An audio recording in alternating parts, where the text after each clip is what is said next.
ബാബുവായി പറഞ്ഞതുപോലെ ഞാൻ സ്കൂളിൽ പഠിക്കുന്ന കാലം തുടങ്ങി കാണുന്ന ആളാണ് നമ്മുടെ പ്രിയപ്പെട്ട ബാബുരാജ്.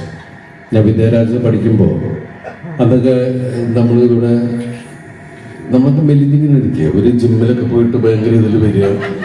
അപ്പോൾ നമ്മൾ സ്കൂളിൽ അങ്ങനെ പെൺകുട്ടികളായിട്ട് അങ്ങനെ സംസാരിക്കുകയൊന്നുമില്ല. എന്നാലും നമ്മുടെ ക്ലാസ്സിലുള്ള പെൺകുട്ടികൾ നമ്മുടെ സ്വത്താണ് എന്നുള്ള മാനസികമായിട്ട് നമ്മൾ കുറച്ച് കൂട്ടുകാരൊക്കെ അങ്ങനെ വിചാരിച്ച് സ്കൂളിൽ നിന്ന് വീട്ടിലേക്ക് പോകുമ്പോൾ അവർ മുമ്പിലുണ്ടെങ്കിൽ നമ്മൾ പുറകിലുണ്ടാവും. അപ്പോഴാണ് ഇവർ 3-4 പേര് നെഞ്ചൊക്കെ വിരിച്ചിട്ട് ഈ സ്ഥലം അപ്പൊ നമ്മളിങ്ങനെ കാരണം ഒരു സ്കെൽട്ടറായിരിക്കും, നമുക്കിതൊന്നും പറ്റൂല.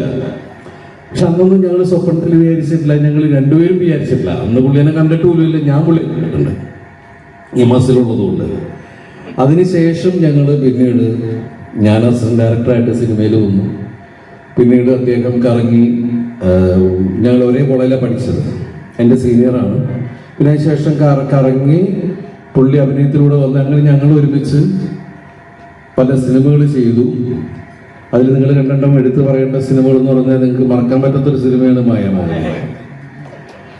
ഞങ്ങൾ കാമുകിമാരായിട്ട് അഭിനയിച്ച സിനിമയൊക്കെ